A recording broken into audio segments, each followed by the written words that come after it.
Hello, hello. A few months ago, a new thrift store opened near my house, and for some reason, I haven't been yet. Strange. But I went yesterday, and I picked up a few books there. An odd assortment, I will warn you, but I thought we'd go through them together today. So first up, I have a number of plays from a famous Irish playwright, that is Bernard Shaw. So the first one here is a little bit less known. It is the volume 1 from a collection of his one-act plays. So yeah, during his life, he was very prolific. Okay, he wrote 60-some plays, and a few of those were one-act plays. So here's, which of course don't fit well into like a novel size, so they've compiled a number of them here. All of them have very odd and interesting titles. The Inca of Perusalem, Anajaska, the Bolshevik Empress. Yeah, a few interesting ones there. A few of these, I think, How He Lied to Her Husband is in here as well. And Bernard Shaw was a very quick writer. Now, he wrote How He Lied to Her Husband in 4 days. It's only one act, but still impressive. However, the next one I have on my list here, Heartbreak House, it took him a long time to write this. I don't know. It didn't say online how long it took him, but for some reason he was hung up on this one. And then I also got Man and Superman. Also on the note of him being Bernard Shaw, being prolific, he wrote over 250,000 letters, which is impressive. I wish I had someone to write to. I have envelopes, I have stamps, I have a pen, but I guess that's just not really a 21st century thing anymore, unfortunately. But yeah, okay, great 3 Bernard Shaw books that I didn't have yet. You probably know him for maybe Candida or Pygmalion or Saint Joan. I'm not sure which of those he won the Nobel Prize for, but anyway, yeah, some lesser known works from Mr. Shaw. Next up, we have something totally the opposite end of the timeline. Okay, Bernard Shaw is more recent. This is from 200 BC or 150 BC, and that is during the Roman Republic. We have our man Terence. Now, Terence is the anglicized version of his name. I think it was like Terentius or something like that. He was actually brought to Rome as a slave and earned his education and freedom at age 25, and went on to write a lot of plays based on Greek originals. So I guess the only similarity here is that he's also a playwright, similarity to Shaw. But I guess, what do they say? Good artists steal? No. Good artists copy, but great artists steal? Something like that. Anyways, Terence stole from the Greeks, but he still wrote great plays. And this one has multiple plays in it. I'm not sure what they all are. But the main one is called The Brothers. Ooh, folded page. Don't like to see that. Gotta fix that. But yeah, The Brothers, it's very... at least it sounds funny. I haven't read it yet. But the premise is that... a father decides to separate his 2 sons at birth. One he gives to his brother to raise, one he raises himself, and he's very strict, and his brother is very kind of free and easy, I guess, and kind of just lets his kids do whatever. And of course, the different things happen to each character throughout the play, and the idea is like who raises kids better, the like lenient way or the strict way. So I won't spoil the ending, but yeah, there you go. Terence. Whenever I think Terence, I think of that guy from Brooklyn Nine-Nine, Terry. What's the actor's real name again? Terry. Brooklyn Nine-Nine. Terry Jeffords. Who plays him? Terry Crews. Oh, his name's Terry in real life too? That's funny. Okay, anyways, sorry for that distraction. Italo Calvino. Okay, I think his Italian folktales is very popular. I don't have a copy, but I do want one. But I found his Castle of Crossed Destinies, kind of a lesser-known work by him. The idea is kind of like a Canterbury Tales style frame narrative, where a bunch of people walk through a forest, and then all of a sudden none of them can talk. So they tell stories using a deck of tarot cards, and which means that in the book, there's a bunch of really cool prints of the tarot cards inside. There's more. So yeah, a very interesting and unique concept for a novel. So we'll see if it's any good. I think it's kind of falling apart, unfortunately. Yeah, the first few pages are just about out of the book. Gotta have to take good care of that one. Next up, we have some novellas by Thomas Love Peacock, okay? Did Thomas love peacocks? I don't know. But he was an English novelist and poet at the beginning of the Victorian era. He also was an officer, I believe, in the East India Company, so probably lived in India for a large portion of his life. And I believe, is this the person who we're talking about?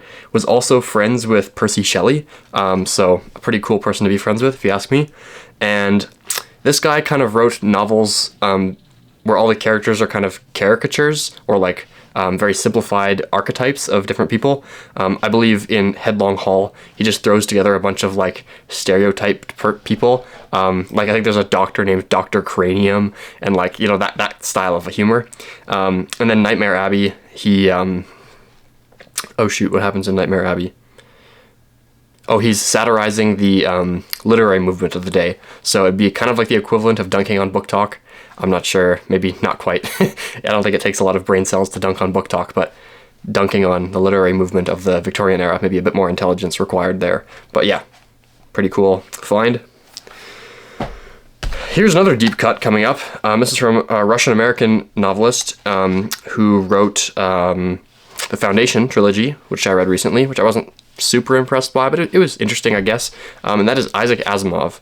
Now, this book that I found, Words from the Myths, is strange to see him writing something like this, because it's actually a book on etymology and history. Now, Asimov was a teacher, a university professor in biochemistry, and a novelist, like a sci-fi guy. And here he is writing a book on etymology, how we get some words from the ancient Greeks, and, well, I guess other myths as well. For example, is it the Greek? I think it's Greek, not Roman. But the Greek god Ceres, C-E-R-E-S, was the Greek goddess of agriculture and grain. And so our breakfast cereal comes from the root word Ceres from Greek. So that's the kind of thing he's detailing in this book. So yeah, a deep cut. Cool cover though, I like that. Next up, another Russian-American author and novelist, and that is Ayn Rand. Now, I know Anne has a really strong and devoted fan base, so I don't want to say too much, because I've actually never read anything by her. I believe I have Atlas Shrugged, a copy of that, but I didn't have anything else by her. So Anthem was a good purchase for sure, for only $2, and it's pretty thin. I think it's considered a novella. And it's kind of a dystopian, futuristic book, in the same vein as Brave New World, 1984, that sort of thing. Now, the idea here is that the protagonist lives in a future civilization that has removed all aspect of individuality. So they only use pronouns like we and our, and technological advances are kind of carefully controlled by some elite group at the top, is my understanding. And so kind of similar to 1984, I think this guy like escapes the Matrix with this girl he loves, and they kind of rediscover individualism. So yeah, I actually might put this up on my reading list for the next couple months, because it does sound pretty interesting and it's short. So yeah, maybe I'll read this sooner than later. Last two here, we have a book by Wodehouse. I don't really have much to say about Wodehouse. Also a pretty prolific author. I think I'm not sure how many books he wrote, but I'm just trying to collect all of his like Jeeves and Bertram Wooster books. So this is Carry On Jeeves. I don't know what order in the canon this is. I have a lot of Jeeves books by Wodehouse, but am I close to getting them all? I don't know. How many are there? Hard to say.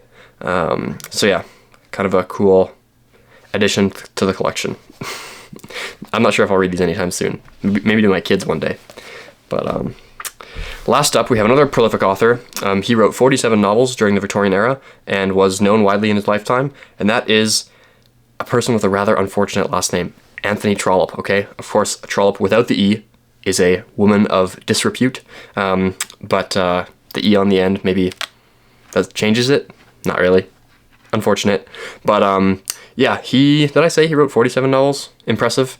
And this is Dr. Thorne. So he wrote two kind of longer series of books. One is the Palliser kind of canon, and the other one is the Barsetshire set of books. And this is the third one in the Barsetshire series, and apparently it's the best one in that series, but I actually have never read Trollope. So his books are tend to be thicker and longer, and there's so many books to read and only so much time in the day. So kind of unfortunate, but I'll get to him eventually. Did I have anything else cool to say about him? I don't know. Maybe, maybe not. One thing I forgot to say about Wodehouse, he only, like, he wrote about Jeeves until he died, like, most of his literary career, but he only first published these characters when he was 34, I believe. So hey, some encouragement to you. It's never too late. It's never too late. To all you authors out there, or aspiring authors. Of course, tie check. Thrifted this yesterday at the same thrift store, actually, that the books are from. Look at that. I didn't even realize that until now. And I got 2 of these cool brass candle holders, you know? I feel like Scrooge from Dickens, you know? Who's there walking through the house with a candle? Anyways. Yeah, that's all I have to say today. Thanks for watching. See you soon.